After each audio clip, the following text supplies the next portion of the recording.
Well, hello and welcome to Creatives Flow with a VO. And happy 2023, y'all. This is Tim Didabo, and yes, I am still a curious voice actor digging around in the gray matter of those who create and are creators, the makers of our world, if you will. Well, today we're starting this year with more than a bang. We're starting with a real doozy. No, seriously. Brian Vecchione, our first guest of the year, owns and operates his own boutique agency called Doozy. So what exactly is Doozy?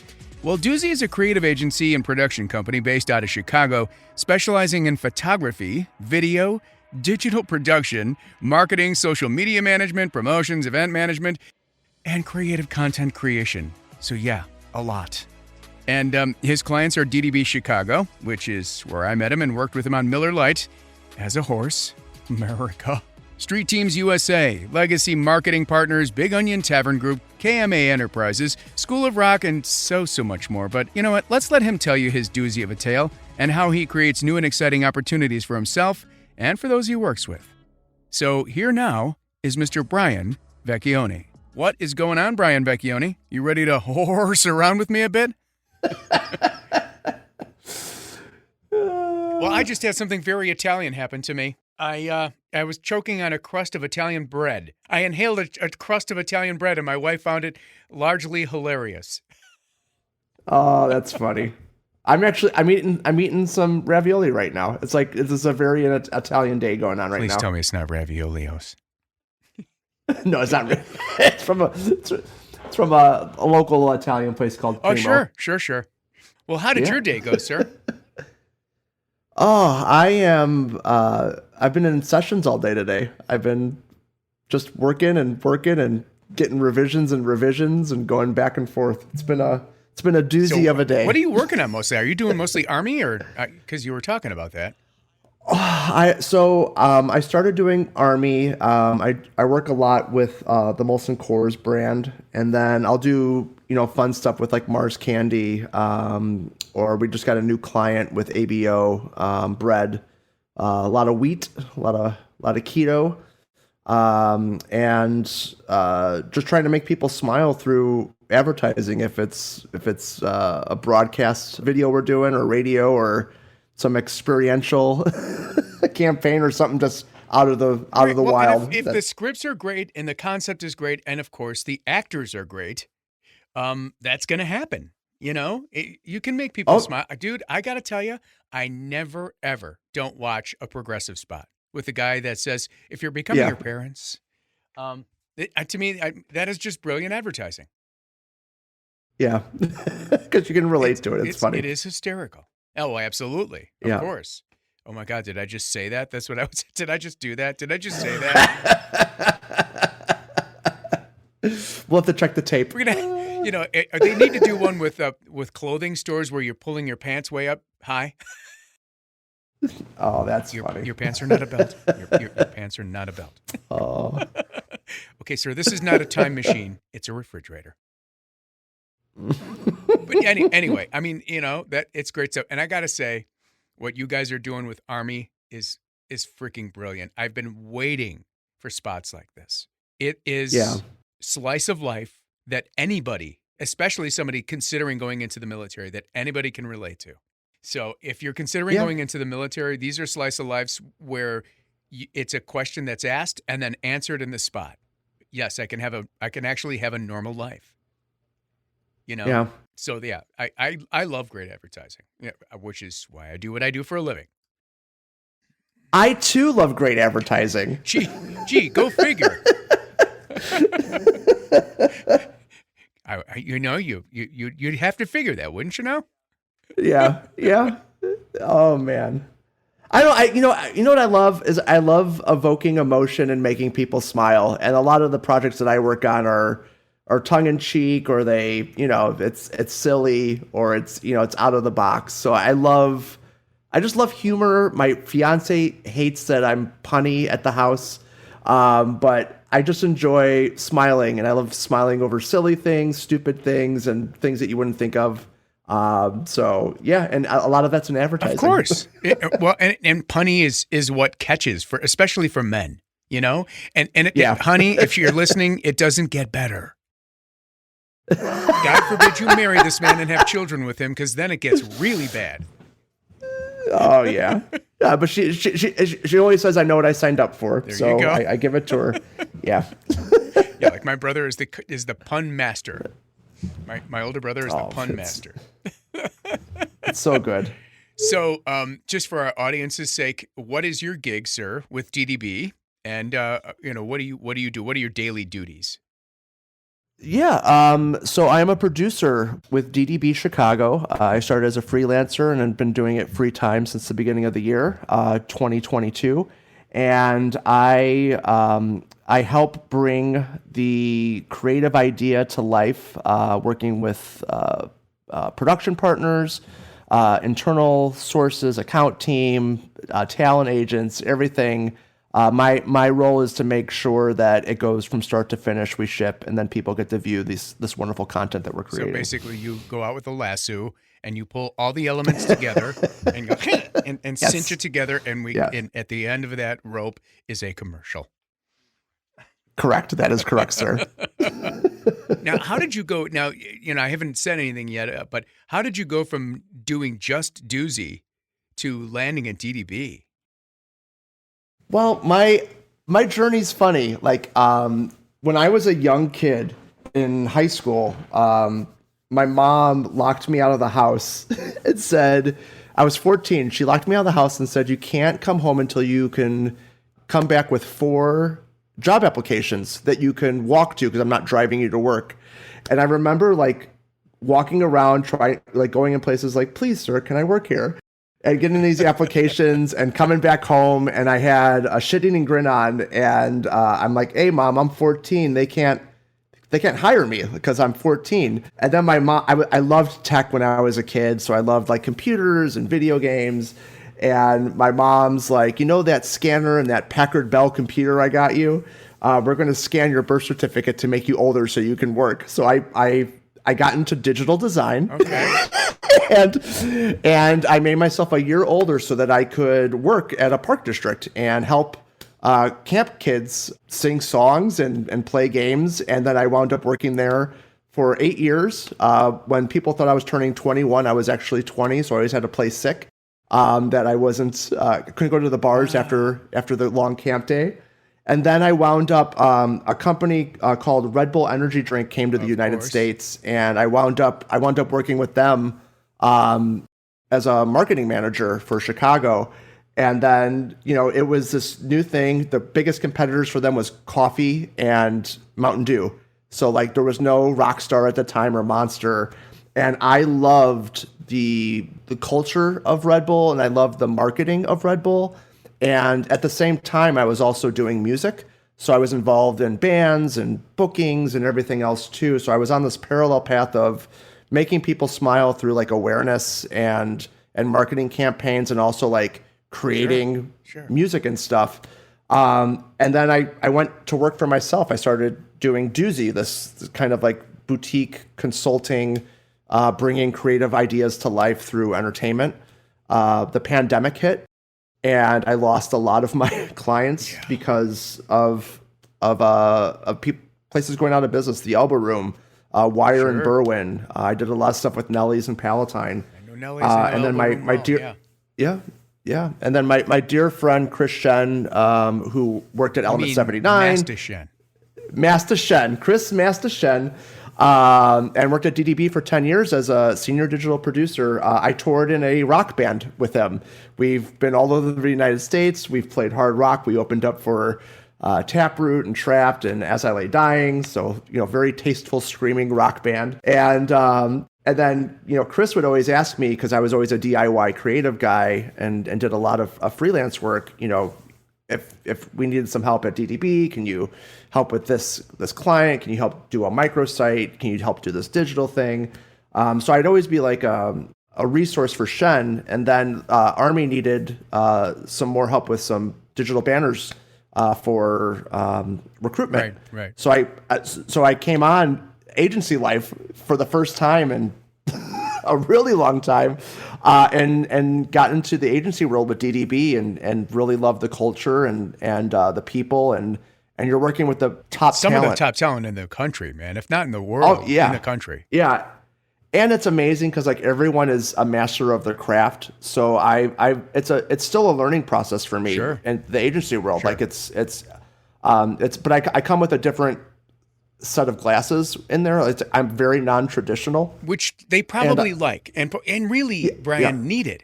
Honest to God, they probably needed what you had. Obviously, they needed what you had. They hired you, but I'm just saying they need somebody that is non-traditional, and they need somebody that thinks outside the box, like you've always had to do for Doozy. How can I make this work? Well, let's see if I pull this in. Blah blah blah blah. You know, and you get people to notice. I mean, that was your job, getting people to notice something that you and your core group thought was really fucking cool. Yeah. And with that, I guess I'm a likable guy, and people enjoyed working with me. So I would get more projects and did deep dives in some other campaigns that were going on, and essentially I just utilized my skills in problem solving and puzzles and and making it work, and also like be a good human being, like treat people with respect and you know, find a solution that we can all work in, because we're all in the same boat. If it's working with a vendor, if it's working with an agency, if it's working with talent, even in the studio, because sometimes you have different personality types. Not that one's better or worse, but you know, it's different. So sometimes there's not the same vision, and it's my job as a producer to kind of bring everybody together and make sure it's a positive environment, and we're getting the best out of the talent that we're working with, best out of the creatives that we're working with, directors, and so on and so forth. So, hey, as a mountain biker, I have to ask you, did you ever get to work on the Rampage? So, unfortunately, I did not work on that. I worked on Red Bull Flugtag when we were pushing people into Lake Michigan. Art of the Can, and then Fuel and Fury. We went to the Pabst Brewery in Milwaukee and basically did winterized AV equipment or all-terrain vehicles and snowmobiles on wood chips. So people were doing what you would see with motocross stunts, but you know, on wood chips. It was a lot of fun. So that's hysterical. Yeah. But you know, now that you're with DDB, do you kind of have to put Doozy on a back burner, or are you still very involved with that? So, you know, that's a great question. DDB is very supportive in people's kind of work-life balance and other commitments that they have. A lot of the stuff I do with Doozy is non-competitive with the agency and a lot of the clients that DDB works with. A majority of the stuff I do with Doozy is based in the entertainment world, so it can be music videos, it can be touring entertainment projects, silent discos. So that's a lot of the stuff that I do with Doozy. And like the production, social media stuff that I typically did before, I don't have the bandwidth to personally do it. So, you know, it's also a small boutique agency. So we have a very small staff of independent contractors that love creative work and art and music. So they help kind of take over a lot of the slack when I'm not there. And you know, we seem to be still doing it. We don't really promote a lot of the work for Doozy is word of mouth, and it's through doing good work and treating people with respect. I think too. You know, if we're not a good fit, we'll let them know and try to offer up solutions to them with other vendors that might be a good fit for them. And yeah, just it's been a fun ride, and Doozy's been around for a while, and yeah, it's a fun experience. And I went to your site, and you know, you guys are just involved in so much, and it's the cool thing is it looks like you guys have helped. I don't want to say make people, but I mean, some of the stuff you've touched on, people are doing really well with it, you know, and that's why I think that's one of the reasons again why DDB finally said, "Hey, we got to get this guy in here," because this is what people, you know, advertising, as we well know, and we'll touch on this a little bit later. Advertising, as we well know, is interruptive, and at the end of the day, we need to get people to see that what we're pushing as advertisers is really cool, you know, or at least we hope it is, you know. So we to say, hey, this Apple phone thing, I think it's going to catch on. It's really neat. Maybe you should have one.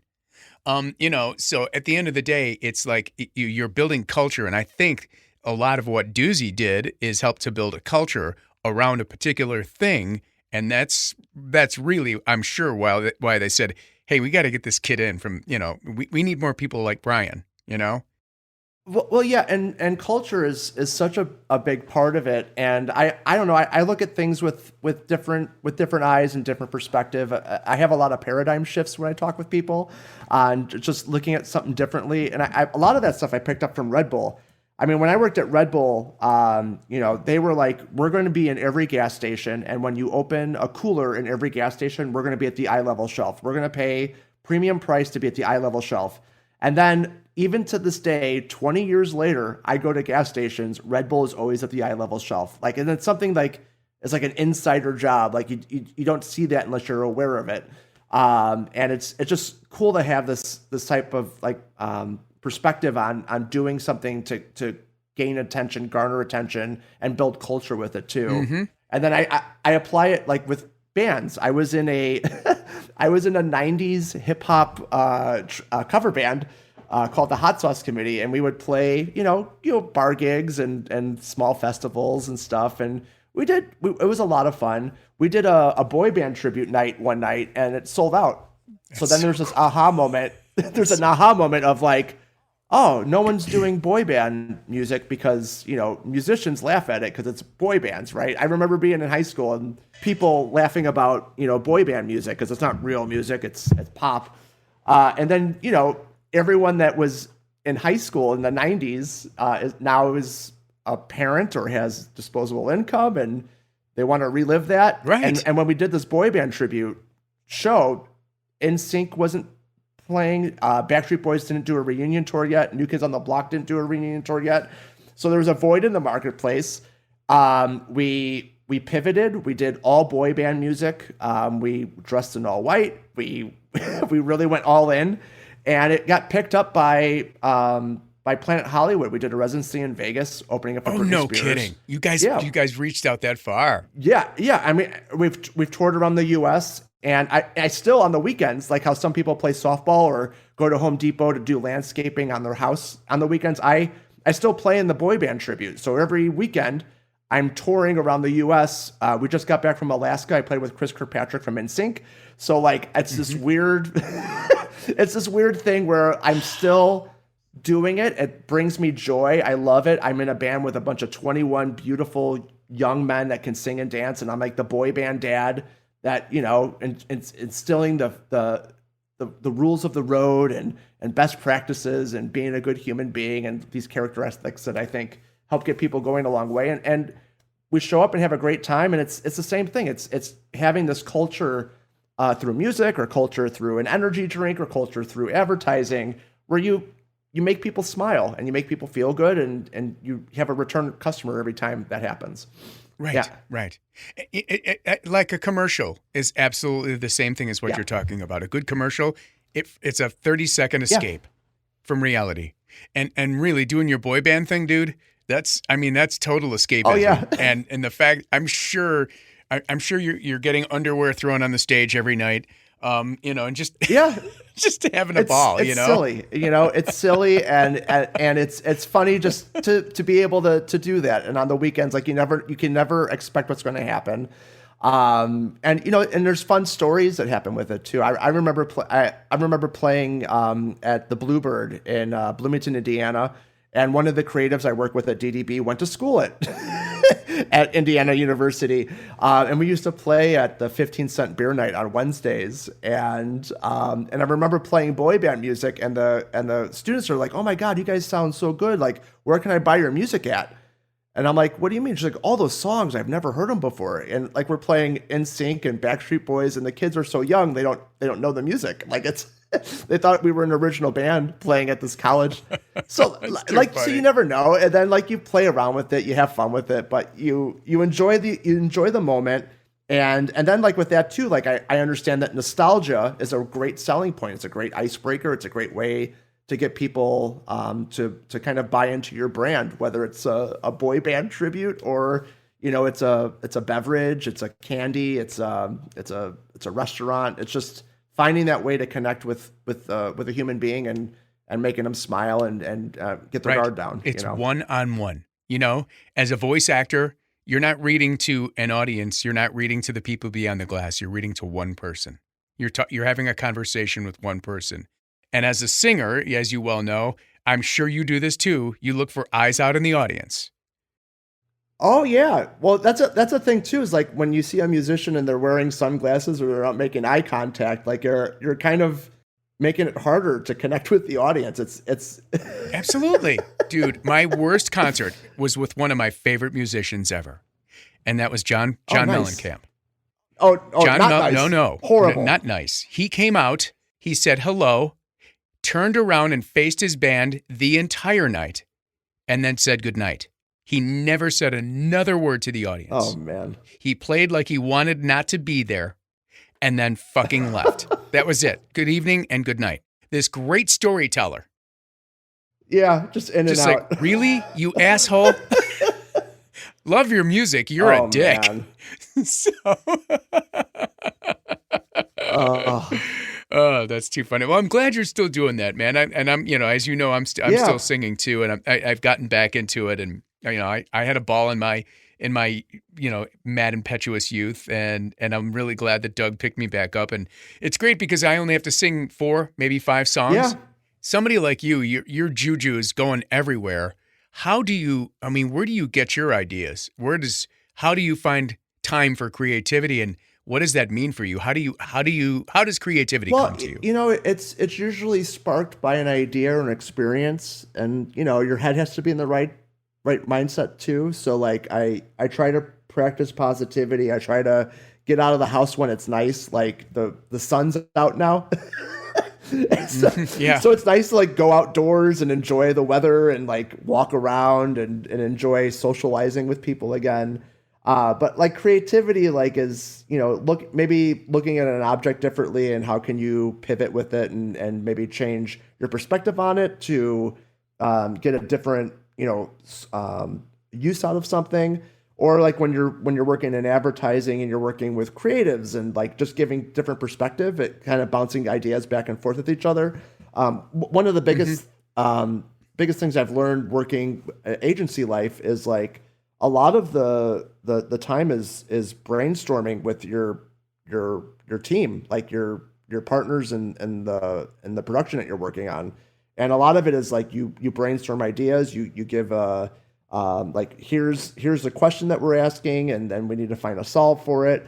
And sometimes people are hitting a creative roadblock, and you just give a different perspective or point of view on it, and it sparks this ginormous waterfall of creativity and conversation and laughing and all these other things too.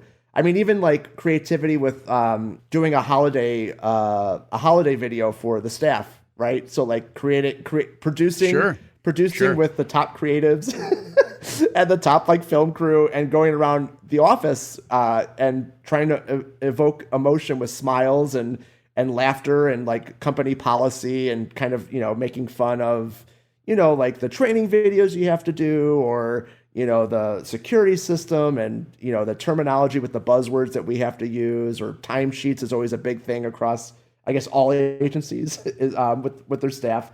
And you find a way to find of being respectful and nice, but also like poking fun because everyone's kind of dealing with it. So there's a relatability with it too. That's wonderful. I mean, and that's what helps you pull together all the necessary elements too. I mean, sitting and listening, and then finally saying, "Hey, but what if?" And they're like, "Well, that's it. There's our answer. Okay, and now we move on. That was great. Thank you, Brian. Pull this shit together now and make it happen." So I would imagine you're pretty responsible for either watching videos of actors doing their performance or listening to voiceover auditions as well. Well, I'm the quality control before it goes to anybody else. So I have to organize everything that comes in. I have to work with the agents or the casting specs and go through that, make sure the scripts that we're sending out are helping evoke the talent to kind of give the story that we're trying to perceive to the audience. And then, you have to get your top picks. You have to run it by creative. You have to do all that stuff. So I'm touching everything. I am looking at it, and then I'm helping organize it in the best way possible for the rest of the creative team to kind of review it, the director to review it, and then do some callbacks, and then hopefully lock in talent for whatever we're working on. Cool. And I got to tell you, as an old school voice actor, what we miss the most, and I'm sure that it's the same with on camera, but I just ain't pretty enough for that. What we miss the most is eyeball to eyeball contact. And the reason is because we might be really close. We're in our little hovel. And the thing is if we're in the room with you and the creative director and the art director, on and on, one of you might look up and say, dude, you are so close. If you just tried this, or if you just tone it down a little, now we have a direction to move in. Otherwise, we're guessing. I mean, let's put it this way. This is what I tell people. Make a choice, commit to the choice, and then give it your performance. And in the words of Mr. Mike Rowe from Dirty Jobs, remember, it's what, not how. What you're saying, not how you're saying it. So you've got a big job. I mean, I know producers have probably one of the hardest jobs, honestly, because you have to wrangle so much stuff, It's funny too, because the creatives that I work with will be like, oh Brian, your job, like you're such a trooper, because you're putting out fires constantly. All you're doing is problem solving on the spot and making sure that we're gonna produce, right? We're gonna get this to ship, and it's fun, and it's amazing working with good people because it makes it easier. Sure. But sometimes it's not as easy, and you have to find a creative way of making it work and getting people to align to get to the goal. Absolutely. And all the other players too. Again, the other outside vendors have to be the right choice. From the talent to the people recording. Yeah. I don't know what else you can talk about. Is there anything you're personally involved with? If you can talk about it with DDB, what are you working on? If you can talk about it, if you can't, I get it, dude. We're working on Father's Day activations. We're working on the legality of some activations that we're trying to do. So there's a lot of talk with legal departments, both through the agency and the client side. Because the last thing we want to do is make something harder down the road. We're working on another activation that is out of this world, and that's probably the most I can say about it. Okay. So we're doing another technology that is, kind of pushing the limits a lot. And then we're doing some case study stuff. Award season we're in the heat of it. So we've been doing some case studies with some of the projects that we've delivered in the last year, to go to like D&AD, One Show, Cannes Lions. So we're trying to make Daddy DDB happy and bring home some awards. To put on the mantle and maybe a participation ribbon on the fridge. There you go. But it's what I'm doing with the agency is like I'm touching all the accounts and kind of seeing what we can do to help, if it's digital, if it's interactive, if it's experiential, and if it's like going into non-traditional platforms. It can be anything with like AI, metaverse, right. The metaverse, all these wonderful worlds that no one knows exactly what it is, but it's so much spaghetti being, to speak Italian again. It's so much spaghetti being winged at the wall to see what sticks. To see, and of course it's not going to stick for everybody, and it's you're reaching to a certain age, a demographic, and hey man, I've always tried to stay on the curve of technology, but not a lot of people do. Yeah.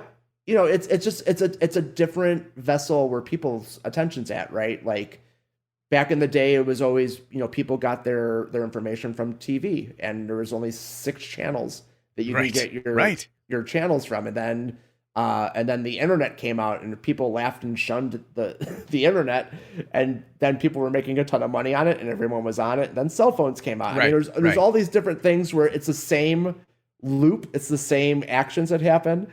And then people find themselves on it and like, oh, this is really cool. I mean, even TikTok, and when it was Musically, I mean, people were like, oh, that's just a place for kids to dance. Not anymore. My mom's on it. Like, like everyone is on TikTok. It's the number one entertainment platform. Really? Is your mom cute? Hey, can I see her dancing? She was an old hippie back in the day. She's a beautiful woman. She's retired in Nashville. So nice. Yeah. So is there a proud? I mean, you just started in 2022. Yeah, so 2021 I started doing banners in September, and then 2022 I got thrown into the wonderful world of advertising during like Super Bowl, the creme de la creme of the advertising world, and trying to deliver. Yeah. Because you can't push back a ship date for a Super Bowl ad. Like it has to no, to you go cannot. before Super Bowl. Yeah. I mean, so do you have this is my one question I have written out. Is there a proud moment for you yet? I mean, is there any spot that stands out as holy crap, I can't believe I actually helped do this? Every week I'm like this. It's always a little bit different. Well, I mean, the big game ad with Miller Lite and doing the kind of metaverse launch where we were trying to find a unique way to get attention during the Super Bowl because Anheuser-Busch owns the rights to Super Bowl commercials. So the creatives coming up with this ploy of going into the metaverse, into Decentraland, where lawyers can't really tell you can't play. Right, that was your horse, sir. I remember. Yeah, it was a beautiful horse. Oh, thank you. One of my favorite auditions. And the challenges were there wasn't a lot of time. There wasn't a Super Bowl budget for it. And we had to deliver a quality product. And it was relationship building. I don't have relationships or at the time I didn't have relationships in commercial advertising. So I'm meeting all of these vendors for the first time, trying to build relationships, break the ice with them, working with music houses, working with talent, working with agencies. And my background is entertainment. So I've booked bands at music venues. I've booked bands for festivals and tours. I've hired, outside, partners to help put on events. So I'm just taking what I've done in the past and just, flipping it to, have you ever built a metaverse platform before? How's your animation? Right. What are the tools that you're using? Is it Unreal Engine? Is it Blender? Is it, it's all these, hip technological tools that people are using to show, their stories. So, we're still storytelling. We're just doing it in a different environment. We're utilizing some different tools, but you're working with the same sort of ideals of advertising that you would do in typical broadcast or print or radio. We're trying to tell a story. There was a problem. Here's the solution, and we're going to have fun with it and stay true to the brand. And Miller Lite, even on their journey with us, we were all learning the metaverse. We were all learning how we can do it. Right. And I think we still are, really. I mean, it's so new, and God, that was super wise of you guys to jump in on it at such an early time. I mean, so now did they throw you to the wolves? How did you figure all this stuff out? I mean, did you just start calling studios and production companies, or did you have to shadow someone for a while and kind of learn the ropes about how stuff gets done in the advertising world? Well, it was a little bit of everything. I had great coverage. I had an executive producer that I worked under, Dean Becker, and she's an amazing human being. She's a darling lady. Yeah, she's great. Matt Blitz, who's head of production, and and he has so much experience in doing this stuff. Really smart. Yeah, he's really a smart guy. Yeah, and then people would give their recos on vendors that they've worked with, and then you'd hear recos from other people that didn't have the bandwidth, or they were already involved in too many projects, or they've committed to a Super Bowl campaign, so they couldn't do it. And you share the idea, you share what you're trying to get out of for deliverables, and people like learning about it. Cool. And cool. And then you get run into the trenches with these people. Well, sure. I got to tell you, dude, you couldn't have learned from two smarter, more experienced people. Yeah. And Matt, while he's certainly when it's game time, he's absolutely pull no punches, but he's funny as hell, and he knows how to lighten the mood. He just knows how to lighten everything up. Well, the thing I admire about Matt is that he has so much experience. Sure. And he knows what he's doing, and he also can read a room, and what's the end result that we're looking for, and he can do what it takes to kind of get there. And there was hundreds of times where I was creative problem solving, and I would bounce it off of Dean or bounce it off Matt, get their perspective on it. If something wasn't going right, Dean and Matt would be the first people calling me, right, and letting me know to work on it. But it was them, and it was also working with great partners. I worked with Jason Zada, the director, and he was an amazing person to work with. And everyone had a passion for it too, because we were working with 6 weeks from start to finish to deliver. And you can't ask for much more than that. You really can't. And you guys are all spitballing. Really, and there's a respect of accountability where everyone's trying to deliver what they're saying to do, but they're delivering because they respect everyone else that's involved with it. So you definitely, when you're searching for partners, and even like SAG talent, when it comes to VO, I've worked with non-union talent, and you definitely get what you pay for. Like there's the experience, it's been vetted. They have the experience in it. They know how to use a microphone. They know how to, go back, enunciate. They know the different versions of doing things. So like it's working with professionals. It's working with people that care about it, and it's working on a different caliber of professionalism. And it's amazing. It's an amazing experience. I'm still learning from it. I'm enjoying every day that I'm doing it.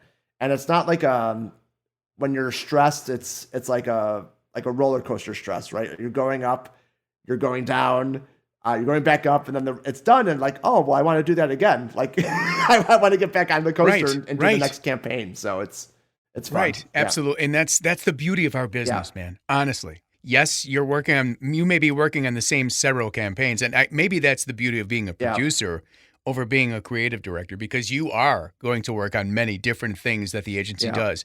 And the more you become relied upon, the more stuff you're going to work on, Honestly, they're going to say, hey, if you're trying something new, go to Brian, because you're an out-of-the-box thinker. You're not old-school advertising. I still say interruptive media, and we are going to touch on that because I didn't send you something on purpose. But interruptive media is kind of waning, really. And what you're working on is what's going to be happening today and tomorrow. I think so. I really do. Yeah. All right. So my last question about advertising actually is, and it's not really it's more of a personal thing. Do you mentor, or will you be mentoring once you get a handle on things? Are you involved in helping others get a leg up in any charity or anything like that? So, yeah, it's funny that you asked that. There are some young producers that have come from internships at the agency that I've met through meetings or even like filming the holiday videos through it. And if they need help with digital banners, or they need help with, metaverse or creative thinking or anything like that, I always let them know that I'm a resource for them, and they can come see me. And I get, and I'm getting messages, and I'm getting emails, or we'll set up like a daily or weekly call just to make sure that we're on the same page, and what's the best approach in doing this? What's your POV on, handling client and making sure that they're happy? How do you work between, the different departments? What's the best way of handling it?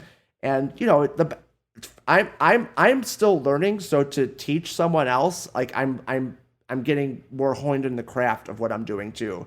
because I'm hearing it come out of my mouth. I'm seeing it, I'm seeing it go through someone else. And even with with VO talent, there's some times where I'm working on a non-traditional activation that's not broadcast or anything. It's just sort of this weird, gray area. And I might work with someone that's trying to get into VO work, and they've never done it before. They've talked about it, and they'll send in an audition tape, and I can tell if it's on on a cell phone in a windy environment, because they're not used to having a studio environment, or they don't know, mic placement, all these other things. But the voice was the audition was great. It's just the quality of the production was horrendous. Right. So I'll reach out to them and say, hey, here's some resources. You should try talking with an agent. You should try, checking out some videos. I usually relay people that I've worked with that have done really well, or follow them on social media. There's Joe Gaudette, who we discovered through TikTok, Cool. So, and then we went through his agent to work with them. But people like you and Joe and some other talent, they give some of their best practices on social media. They do a podcast, or they do these other things to kind of pay it forward. And because, they may have tried 5,000 different things to get where they're at, and they can help show you some of the best practices in doing it. So I'm a big believer in helping other people out, paying it forward. Man. You're also building a relationship with someone too that you might need down the line. And, it can help you out originally, too. like I said, I don't know if I said this yesterday, but this podcast was started for selfish reasons, because I can't do what I used to do, and that was meet people face to face and get my stuff in front of you. And B, I wanted to get to know people on a personal basis. But I got to tell you, I said, you know what? I'm going to learn a ton, because I really don't know how creatives think. Because you see brilliant advertising, and you're like, where in the hell did they come up with that idea? I mean, it's like great lyrics to a song. Where the hell did that come from? And it's just like, what is your spirit like? What is your creative moments like? No, I'm serious, man. Where does this come from? And I've got to tell you, I've learned so much, and people that have written in have said, dude, I'm so glad you put this up, because it's helped me understand the way creatives think, what to send in and what not to send in, how to act and how not to act. And I mean that as an actor. And it's really been great. And you're right. It became a mentorship for me that I can put out to the world. And I thank all of you guys that have jumped in here with me to do, we're basically holding hands digitally right now and teaching people. And we're skipping down the street, having so much fun. It's me and Brian holding hands. Love it. So, onto the actors section. What are you looking or listening for on your auditions? What really trips your trigger when you hear it or see it? In a good way or a bad way? You know what? Really both. Because people need to know what not to do, what not to say, too, just as much as they need to know what to do and say.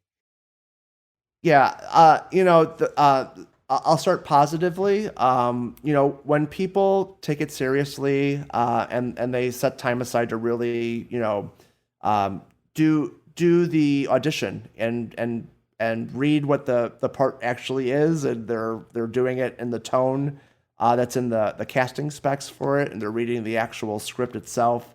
And at least with the projects that I work on, we love ad-libbing. We love people putting their spin on it.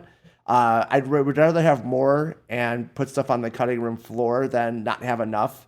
And then, have to bring up, let me reword that. The account team and the finance team would rather have me have too much during the session than have to do a callback to, redo everything again. Absolutely. It's a cost, right? Mm-hmm. And then some challenges where I'm a little bit disappointed when we do a casting call and I'm getting some auditions in, is like someone just sends their reel with no audition? With no audition. It's unbelievable. It's almost like a cockiness. I have never heard that. I have never heard. How in the hell are you going to book the job unless you read the script that they think, hey, Bob Jones could probably be really good for this. You know what? Fuck that audition. I'm just going to send in my demo. Really? Well, yeah. I mean, and to me, I'm like, I'm dumbfounded by it. But I'm sure to Bob Jones, he's like, oh, well, look at how good this was. Like in his head, this was a professional recording, and this was another gig he did. And if you want this, then you're going to contact him. And to me, that's friction, and not like we're going to get in a fight friction, but like it's an extra step to get the solution that I'm looking for. I always, when I talk about friction, like I always bring up, like, you go to a grocery store, you want some ice cream, you get it out of the freezer, you go, there's only one register open, and there's 10 people with carts filled to the top of groceries, and you're looking at this ice cream, and there's friction to get out of the grocery store. So you put the ice cream down and you leave, and you leave with nothing. So the end result of me trying to do these going through these audition tapes, if it's not what I'm asking for, it's a waste of time, because I also need to present it to other people, and they're going to be like, well, what is this? What a lot of actors don't get is you don't have time for this bullshit. So you're immediately just going next. Yeah. You have to complete, like I said, you have to commit. That's what I said. I miss the eyeball contact, because we can see, at least I can read the room and say, I'm a fucking million miles off. Or I can look and say, I got it. Not necessarily I booked it, but I got it, because I can see people leaning in, and they're like, okay, he's got it. But you've got to, as people are solo auditioning now, you've got to fully commit and go to a place in your spirit, in your head, in your heart, whatever that is. And if you're not in the mood to audition, don't audition, at least not yet. Yeah. Even if you have to wait till the final hour, because you're going to hand in crap, Yeah. And that wastes your time as the producer and as the creative. I'm sure you listen and go, what is this?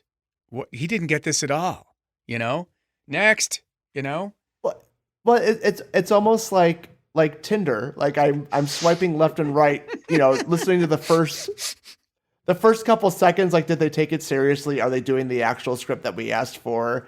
Brian, I hear a new business, Tinderbox. Tinderbox. The Tinderbox. Get the gig. I like it. Go ahead. I'm sorry. That's what I like. The challenge is sometimes, and I love artsy people. I love musicians. I love talent.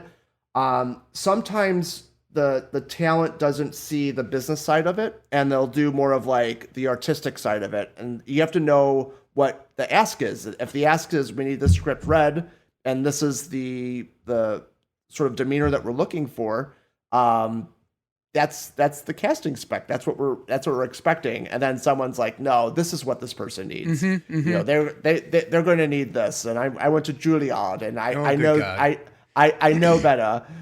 So like, while that works in their world, it typically doesn't work in the world I'm in. And it just, it's not even worth the breath of air to say like, hey, can you resend the script that we asked for? Because I have hundreds of people auditioning coming in, and then I have to sort through it, then organize it for the rest of the team to kind of review and do callbacks. So it's like the old, I forget who said, I wrote nice words for you. Say some of them. So I get the way and I really appreciate that you said to improv, but that doesn't mean, listeners, to improv the whole damn script. That means to interject a little bit of your self magic in there, or some ums or ahs, or maybe a different word, or what I like to call a pre-roll. In other words, let's say you get a script and there's you need to get it's called a ramp up sentence.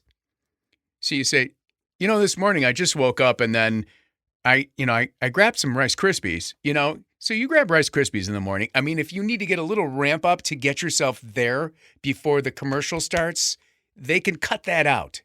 but it gets you to a place, and I still give you the audition you were looking for. So anyway, do you? So you don't mind if you got rid of question 15 for me, as to so many others are stable of voice. Okay. How do you find most of your talents? Is it always through agents, or are you, because you are such a social creature, are you finding them on TikTok and YouTube? And I mean, is that where you're finding some of your people, or is it always through agents? It's a mix of things, right? There's some agents that have a very far reach, and can get, if I need general market or Latin market, they can go in and have a big pool of talent to pull from. Sometimes there's a more specific thing that I'm looking for, so I'll do a multicast with a couple agents to get some reads in.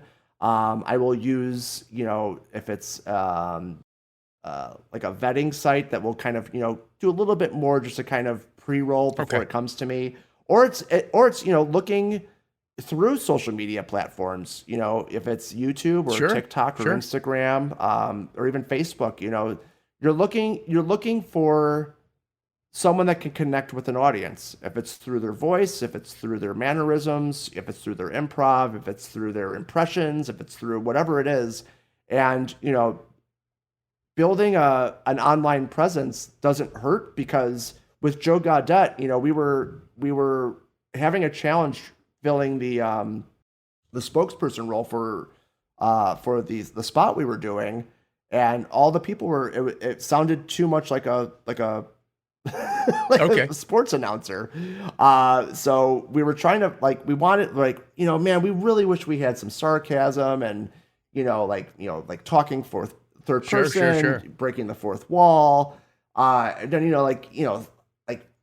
Ryan Reynolds is a real good one. But this isn't the budget for him to do it. But that kind of snarkiness, and then someone brought up oh my God, there's a guy that's in the room with Ryan Reynolds doing a Ryan Reynolds impression, and then walks out of the room because Ryan Reynolds stops him mid sentence, and everyone in the room saw this video, and I'm like, oh yeah, we know it. And then and then the question was could we book someone off of TikTok?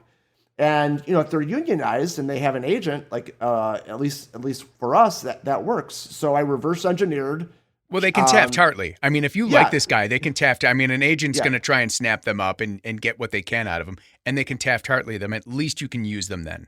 Yeah, and then it was he works with an agent that we work with, that I've worked with in the past. So I said, can we talk to this person? Can we get him in? Can we put him in the spot? Can we get him in? And they're like, yeah. And I said, also let him know I'm a big fan, because we're all laughing in the room because of this 7-second clip on TikTok that he had, and that was his audition tape. That was the thing that got in. And I don't know if you remember the true, the Bud spots from DDB from the '90s. True, or was that? Yeah. I mean, those were comedy guys that the creatives saw, and they were like, what if we put them in a Budweiser commercial just doing that shit? And it was a smash sensation. Yeah. So what you're talking about absolutely can and does work from time to time. Well, it's good to know. That's good to know. So my last real question before we go to lightning round questions is there a bit of advice you'd like to give either a young actor or a young creative to find their own creative flow? I go out there and do and fail. Go out there with the that you're going to fail, and it's okay, because you're going to learn from it. You're going to get back up. Your skin's going to get thicker, and you're going to get calluses on your fingers, on your hands, on your tongue, whatever it is. But you should go out and just try things, and you'll find your way in it. You'll find your voice if you're a talent. You'll find your brush or your muse or whatever it is if you're a creative, and you just got to try. I mean, some of my best learning experiences were I was at the Elbow Room as a fan and became great friends with the owner, and he goes, man, I'm having a hard time on Sunday nights. And he goes, can you help me do entertainment or anything on Sunday nights? And I said, sure. And then I would try 10 bands in one night. I try one band for the whole night. I try improv. I try, spoken word poetry, and I try all these things. And then you start to see, what works and what works in that room and what works, what do you enjoy working with and what's bringing out a crowd. And especially as a promoter, like when you're getting paid a portion of the door, you like seeing a lot of people in the room. So like you try these things as an experiment. It's almost like a focus group, and you're selecting the best things of it. And then you focus on those best things. So like as a vocal talent, if you like doing impressions, like try doing impressions that you're not comfortable with, or like something that a job would ask for, and then different variations of it. If you're a creative, try to create something for something that you're not passionate about. If you don't like I don't like sour candies, so like I would try to figure out something for like Sour Patch Kids, right? Because like I'm not a big fan of it. I don't have a relationship with it, and then I have to learn about it, and then I have to figure out a way to get someone passionate about it when I can't stand it. Or seafood, I can't stand seafood. So like as a creative, I would try to find some fascinating way. I'm Italian. I had bad fish sticks in fourth grade, and it's ruined my whole seafood experience. I'm surprised your mother even speaks to you anymore, son. So no zuppa de pesh for you, huh? Oh man, yeah, no. It's funny that you said it because John, I'm almost done editing John Carson's right now, and he said exactly what you just said. He said, "Well, I wasn't in the military, and I don't know anything about the Army, so why are you?" They're like, "That's why you're perfect for this. You need to be the person that's like, well." Should I get in the military? Is that even an option for me? So for you saying that, it really does solidify that. And the fact that you say, open the door and let the muse in and, fall on your face and fail, that's gold. People need to hear that. Well, yeah, you have to get out your comfort zone. I mean, imagine trying to be a comedian or a musician and you have stage fright. Like, face it. I mean, I am not a comedian. I tried doing comedy one night and I failed miserably. I failed so bad because I was telling horrible ex-girlfriend relationship advice, and everybody in the room was happily married. Not one of them was in a horrible relationship, so none of my material landed, and not one laugh, not even like a, huh. So like I did my set. I failed, and I said, I'm going to stick to music. But I tried it, so now I know. So I'm hysterical with my friends, not on a stage. See, there you go. Right. Especially after a couple of drinks or a few doobs. I mean, but other than that, yeah. All right, brother. Well, let's move on to what I like to cut. And I don't send these to you on purpose because it's better. I love when this is totally off the cuff. This is lightning round questions, and there's only a couple. Terrific. What do you do when you're not working? What are your other pet projects? Or what are your hobbies? I enjoy silence because I'm always in noise or music or commercials. So I love like turning off everything and just enjoying the silence of a room, the silence of the wind outside. I'm a first-time homeowner, so I'm learning thank you. I'm learning the wonders of taking care of a house that I bought from a used car salesman. So there's a lot of discovery that I'm finding. The movie Money Pit has been a great resource for me to see how bad it can get. And then also like, I'm not good at growing grass. So I'm trying to figure that out, or I'm just filling every patch hole with rocks and pebbles. That's just fine, or fill it with flowers. Yeah, wildflowers. And then I have a 16-year-old puggle named Izzy. She's the little love of my life, and I love spending time with her. And then my fiance's a photographer, so sometimes I'll go and be a grip or an assistant for her on some of her shoots, and that's fun just to kind of like not be the decision maker, but be the behind the scenes person to kind of help and get her to the really, really the next level. Yeah, and she pays you well. Yeah. She's sweet. She's nice. I get to carry her purse. It's fantastic. It's a gift that keeps on giving. I'm too old school. Every time my wife hands me her purse, I'm like, really? And it clashes too. I mean, come on. Yeah. Right. It doesn't go with my outfit. It's just, it throws the whole thing off. At all. Yeah. So if you weren't doing this, what would you be doing?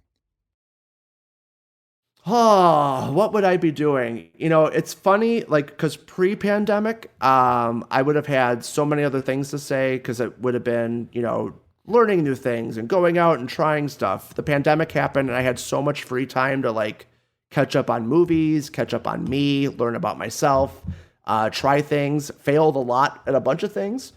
And now like I crave the opportunity to be involved with things. So like I'm constantly trying to do more, if it's in music, if it's in advertising, if it's just learning, like reading books on, talented people and some of their stories. And can I use that towards me? And sleeping. I would love to sleep a little bit more too, bud. But Well, I've got a great book for you. It's called The War of Art by Stephen Pressfield. He wrote War of the Roses, and it's literally 1 to 2 pages a day. And basically he's talking about how we need to allow to open the door to our muse. And it's funny that you mentioned that word. You open the door to your muse and let the muse in. Once you get out of the way of the muse, the creativity comes. Now, he's speaking as a writer, but he also, it's for truly any artist, anybody who does art of any form. And it's when I read pages in there, I'm like, wow, that's really cool. So, yeah. And I know you're so new to this business, but maybe you are the right person to ask this. And that is, where do you see advertising, or the business of advertising in 5 years?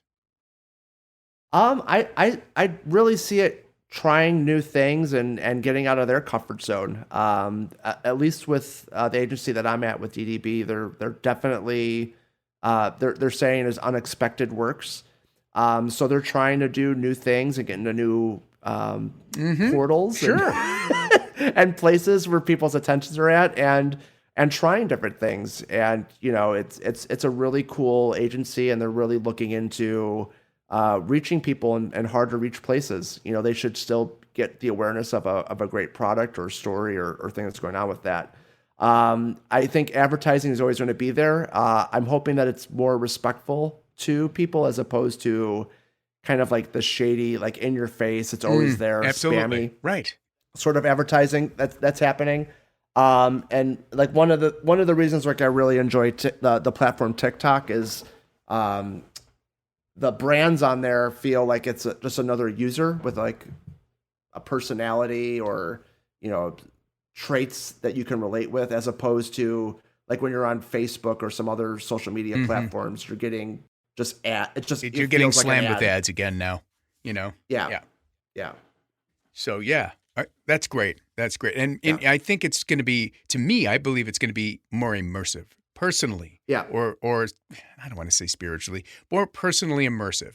I mean, to me, there's some products that really they advertised enough. They kept ramping up the cool factor and the usability factor. I'm going to keep going back to Apple because they're one of the people that have always done that. And they almost don't even need to advertise anymore because they're so immersed in the culture.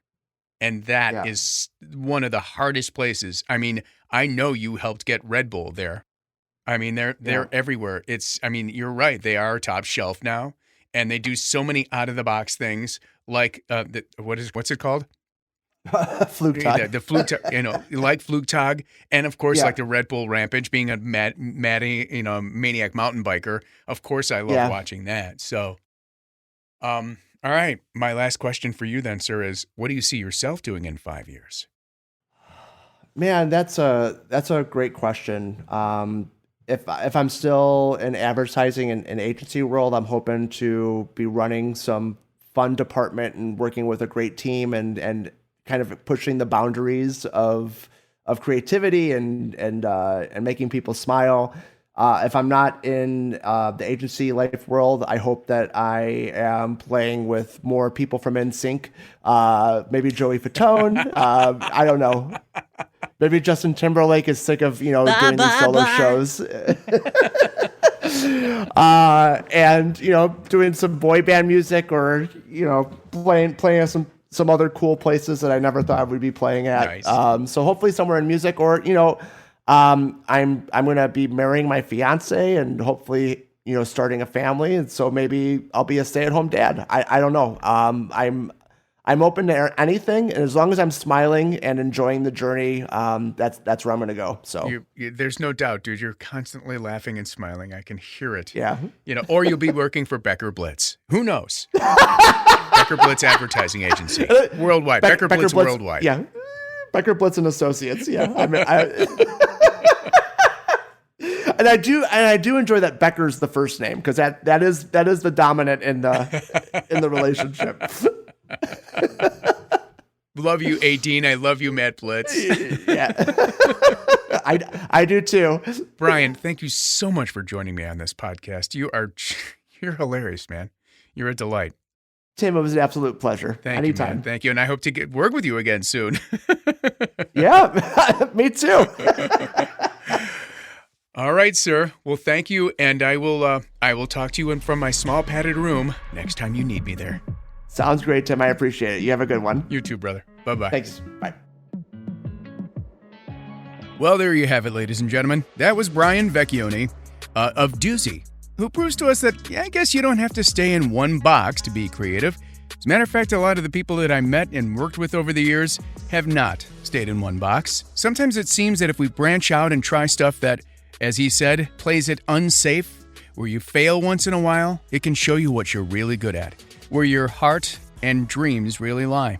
Anyway, thank you so much, Brian, for coming on the show, and thank you all for continuing to listen to this podcast. However many of you are out there, I hope that you're learning something from it and that we're touching your soul, your creative soul. Until next time, when we interview Mr. Jeffrey York, talk about multiple out-of-the-box creative flow, this dude is the shit. So until we meet next time, I'll sign off with what I always sign off with. Find your flow. Bye-bye.